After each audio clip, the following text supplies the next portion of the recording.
Can a mage who has lived for 1,000 years have regrets? This is FRIEREN, the elf who defeated the Demon King. For her, the decade spent with her comrades was only a blink of an eye. After they're gone, she realizes she never truly knew them.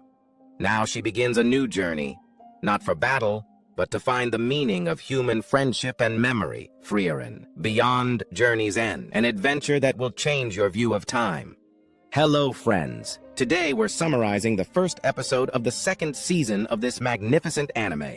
But before we start, write us in the comments which country you're watching from. Our episode today begins with the group saying goodbye to one of their comrades who passed away. It was a very significant and painful moment for them, but such is life. You can't be immortal in this world. Immortality belongs to the afterlife. After that, we see them leaving in their carriage, talking about money. Stark, the boy with the red hair and red attire, asks them, "How are we going to get money? Maybe we should look for work in the next town because the money we have is very little, and if we don't think 2 steps ahead, our journey will end prematurely. So the first thing we must do is save money." Finally, they arrive at their destination and thank the old man for the ride. They wanted to give him money, but he told them, "What money, man? I should be paying you. You're my protectors, and I don't know what I would have done without you. Thank goodness I arrived safely. Be careful on the road because you still have a long way to go." The scene then shifts to Stark as he was fishing. He tried to catch a fish, but it looked like a really big one and snapped the line. After about an hour, Stark returned with deep disappointment, having only caught a single fish the size of a finger. Fern told him it was a tiny fish. But thank goodness we'll add it to our breakfast. Meanwhile, we see FRIEREN the elf searching for something, and she finds a very beautiful stone.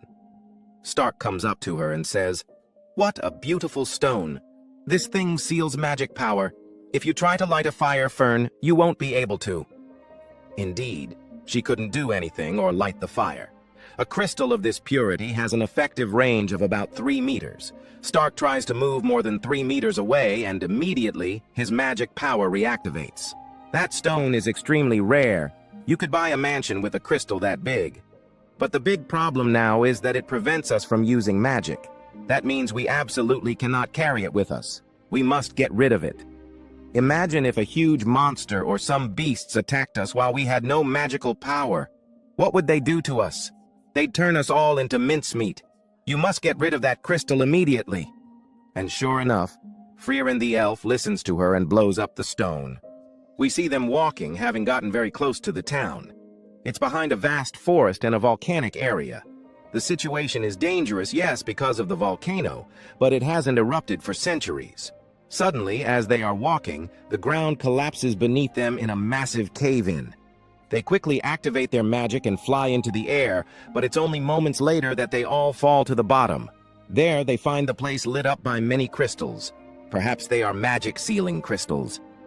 Do you know that if we just moved a few of them and sold them, we would be the richest people in the world? Stark then tries to strike the ground with his axe, but nothing happens. After that, they continue on their way, relying on their intuition, hoping to reach something. The big problem is that they cannot use magic, so they have to rely on Stark's physical strength. They walked and walked, climbing and jumping, until they found those large bones, perhaps the remains of an extinct dragon. They take a tour of the place, fascinated by all the crystals in the cave. Afterwards, they sit down to rest. Stark fishes in the lake, and then they light a fire to warm themselves. They never expected to be camping in this place. This cave complex is incredibly vast, as they found many animal bones. FRIEREN says this could very well be the lair of a massive monster. Then, FRIEREN falls into a deep sleep, which surprises her friends as she sleeps so soundly and doesn't worry about a thing. Despite everything that happened, she seems to be enjoying herself even here. But this greatly worries Fern, who can't even sense mana. FRIEREN hasn't talked about anything like this before, but she feels as if she is immersed in utter darkness. Suddenly, the place shakes around them in a terrifying way, and a huge monster appears before them. Stark wakes FRIEREN up to run and quickly pulls her away before the monster attacks her. When FRIEREN sees it, she recognizes it as a poisonous, predatory dragon and a terrible opponent for her friend Stark, one that could kill him with its venom. Stark gets scared and doesn't know what to do. He then blames FRIEREN for sleeping so soundly and not caring about anything, but FRIEREN silences him by stating she entrusted her life to him and that ever since she recruited him to be on the front line, that's how groups operate. Stark thinks to himself that he is a man who flees in critical moments and is now very eager to escape. FRIEREN then asks them to prepare for an escape. She uses the crystal in her hands to blind the monster, asking her friends to close their eyes so they won't be harmed. In that moment, FRIEREN remembers a time when she was gathered with Himmel, Eisen, and Heiter, talking about Eisen, who ran away and abandoned their village. Just then, the place where they are sitting explodes because of the dragon. Himmel carries FRIEREN and Heiter carries Eisen as they quickly escape from that place. Then we return to Stark, who is running away from the monster until they manage to exit the cave. Afterwards, they sit down to rest for a bit. FRIEREN happily says that it was scary, but escaping together isn't so bad. They then go in search of food, and Stark decides to go fishing. Then we see Fern and FRIEREN sitting by the river to bathe in the hot springs there. Before that, Fern washes her bracelet in the water and also cleans the hair clip FRIEREN gave her so that it becomes sparkling clean. FRIEREN understands that Fern also keeps her staff in good condition and that she genuinely enjoys taking care of her equipment because they were gifts. Fern lost everything, including her home, due to the war, so she is happy to acquire other things that are important to her. While they are talking, Stark arrives to fish. FRIEREN tells Stark, "I was the one who forced you to join the group." Then Fern suddenly stops because of a fork in the road and informs them that the northern plain is this way and the neutral port is that way, and this is a main road, so they won't have to camp tonight. They enter the area and are greeted by Werbel, who says, "Our meeting was faster than I expected." He thanks Stark for helping him regarding Ubel, saying he ended up traveling by sea back home. "Demons are moving in the far north again, so I have to go back. For example, I need to travel with this boy and this girl to the imperial capital."